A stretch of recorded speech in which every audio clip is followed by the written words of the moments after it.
day to myself. Day after day, I've been working over the weekend. Forecasts changed. It was meant to be pretty poor. There's like a 70% chance of rain for the next few days. So as soon as I saw it changing, I thought I'm going to get up to the woods. I've got a couple of jobs I need to do. I'm just heading up for myself. We coined about a ton and a bit of ash the other day with my dad, so we've got that to get up off the grass. The woodland where we operate out of, it's in a little sort of little dip, a little valley.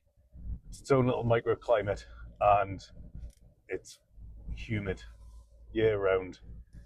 So we're like any good firewood, we like to get it up out as soon as we can,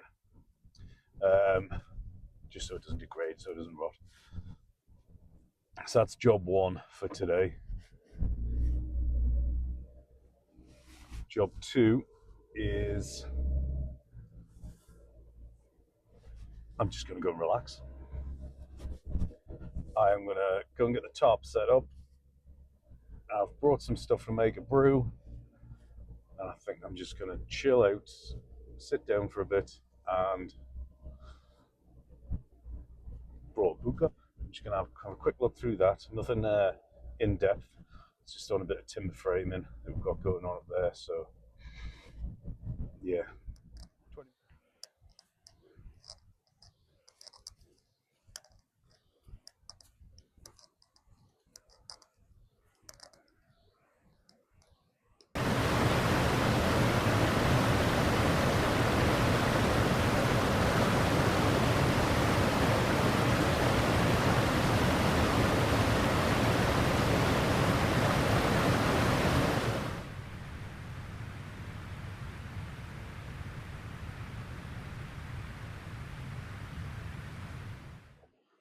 Quite a lot of rainfall over the weekend, so the water is always a little bit more dramatic.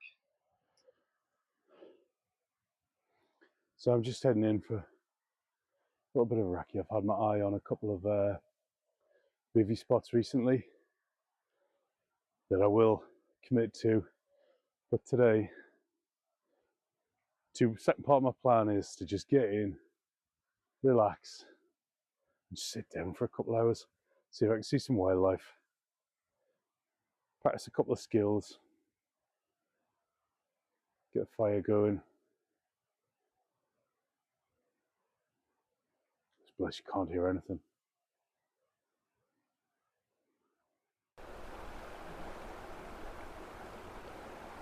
Quite a few pigeon feathers around here, just next to this little stump. So I'm thinking a nice little bird of prey is using that. So I think what I'll do is get the trail camera on that at some point. If that's coming back and back, wonder what would be in here. Potentially one of the owls, but then we do get a few other sorts of birds of prey. It'd be interesting.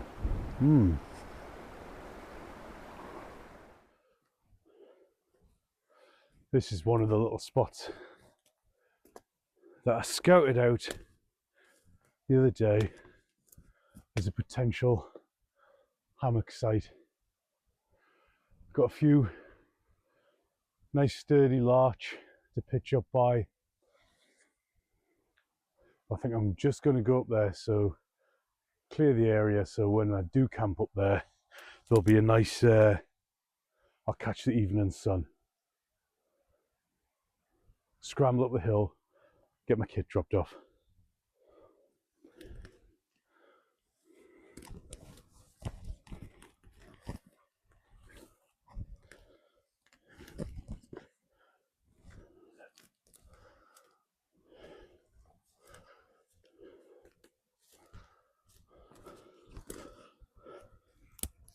So I've got a nice little spot.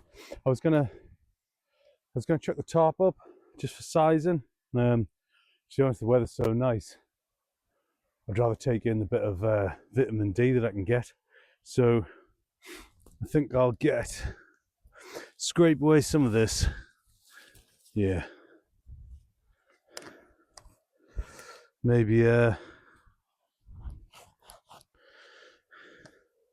a little fire going down here. Yeah.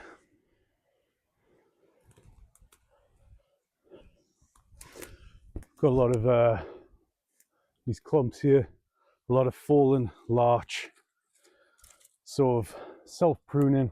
It's a great tree for that. So I'm going to take these fine wispy bits, maybe see if I can grab some of these natural nests that have formed. This is going to be the kindling stage of the fire. This stuff, it's thin.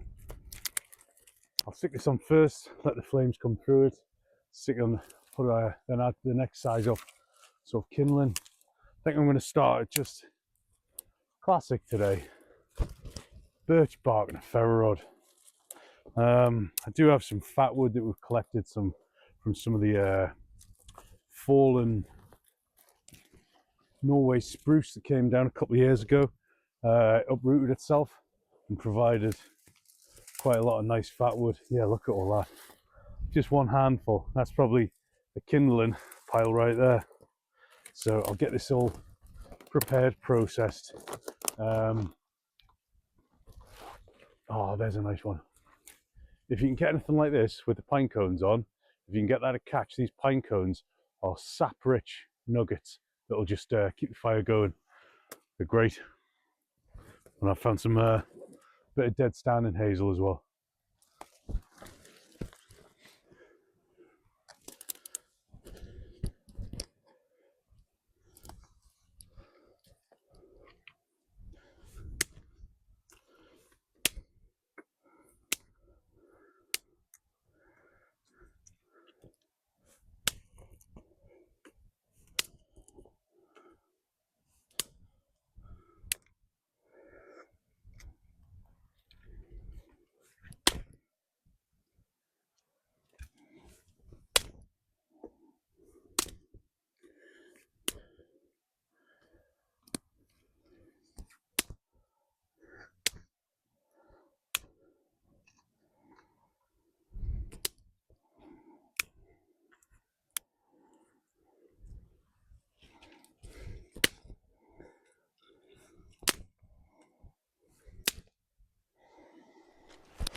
So I've got the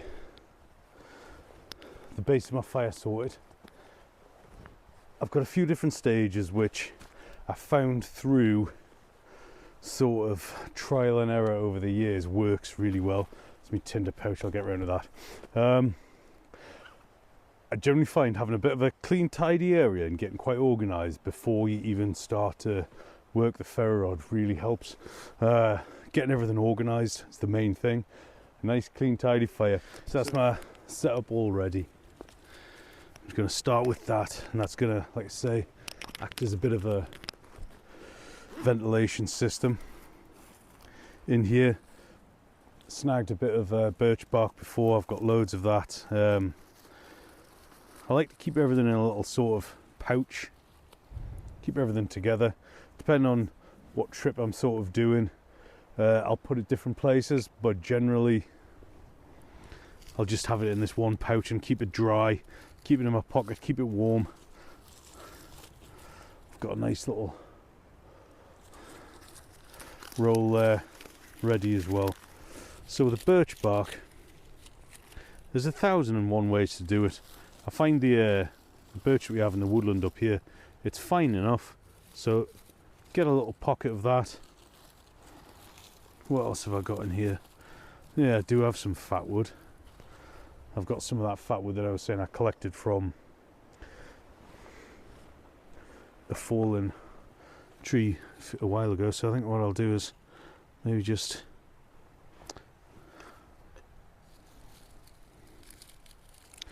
utilise that a bit.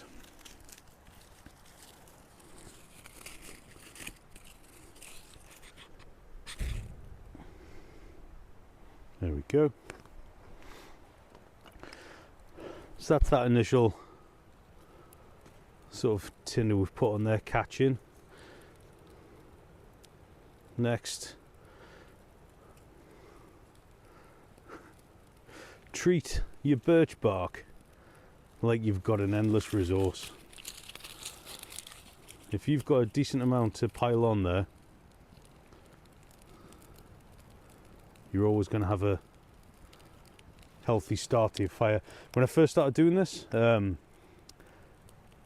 was quite frugal with it, and then I quickly realised that the way to get a good fire going is to literally just pile this stuff on. It works really well. So, second stage, as promised, get some of that fine larch on there. I'm just going to hang on. Patience is key. Prep and patience. So I'm waiting for this to come through. Yeah, I'm just going to give it time.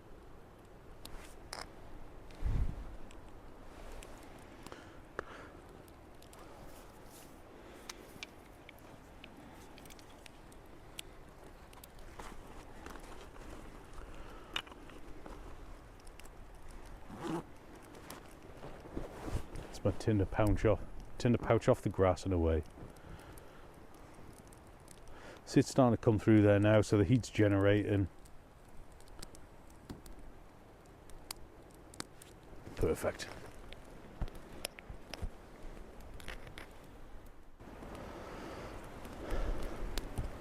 Slowly moving to stage 2 of the fire.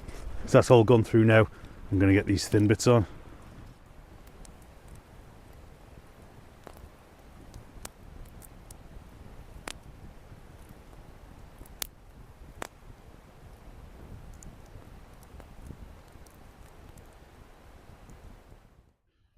One of the other things I need to pick up today for dinner, lunch, is a bit of green hazel. Just going to do a little bit of cooking over the fire. There's loads of straight sticks here from a previous coppice. That's going to provide a little rotisserie with a bit of burn time because it's green seasoned, and obviously get that bark peeled off and whatever I cook on, it's going to be sterile. So I'm going to pick some of that up.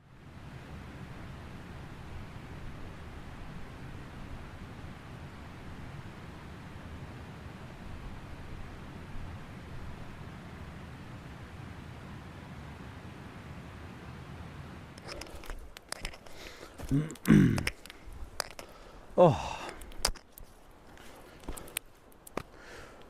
so fire's on. That's maintained itself quite nicely. So I'm just going to prep the little greenwood spit because I've got a nice little bit of chicken to go on. I'm going to go through a few little cuts.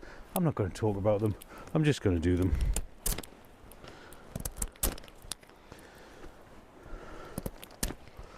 More so concentrate on letting you guys know what I'm doing with it. So I'm just kind of getting a basic spit set up. 3 bits of wood.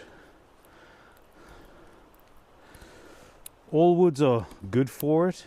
Well, no, that's not true. You've got to err away from your poisonous woods. But as a gold standard, hazel grows straight, coppice as well. So it's a great one to use. So I need 2 uprights and a nice horizontal.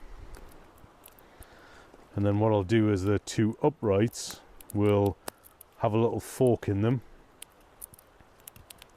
and the horizontal I'll just take the bark off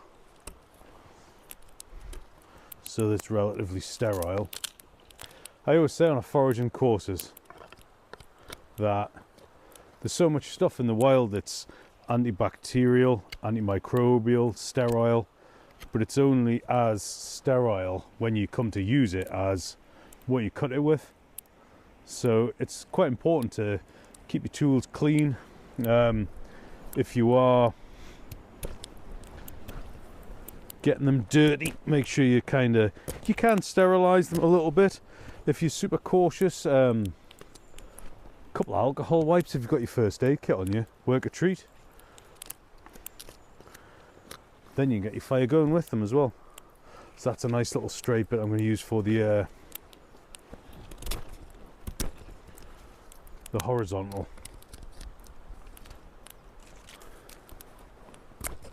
The importance of having a good tool, a well-maintained tool when you're doing this is it's vital. Makes things easier, so much easier. So because it's quite a thin bit, rather than using the front edge of my knife, I'm actually just gonna scrape it down with the spine, and that's gonna remove quite a large amount of bark quickly and really efficiently without dulling the sharpie bit on my knife.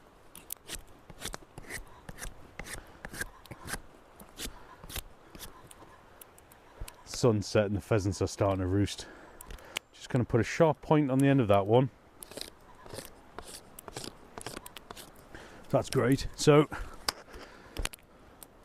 got my clean end, dirty end, so put that there. What I've got with the uprights is basically I'm going to have these two like this. I'm going to put a little split in them both.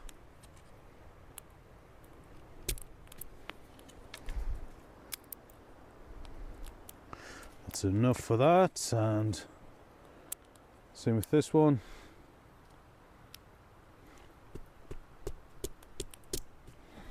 Just a little split, and what that's going to do is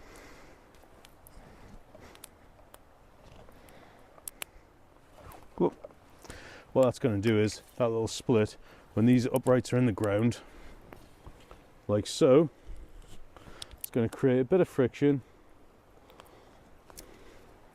for slightly lopsided for my rotisserie. I'm hungry. I'll show you when it's ready to eat. So just a bit of stabilizer for the chicken I've got tickling over.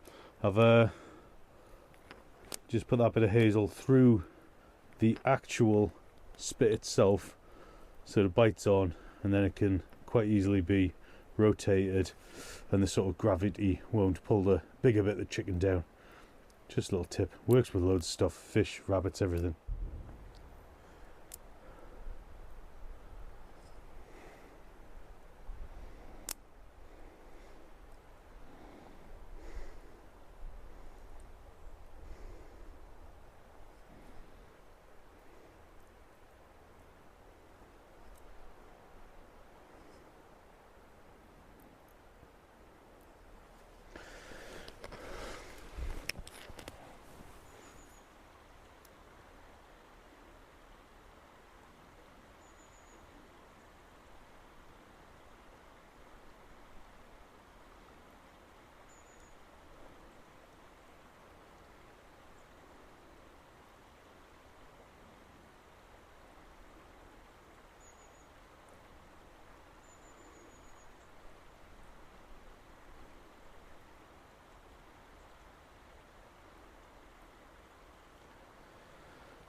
I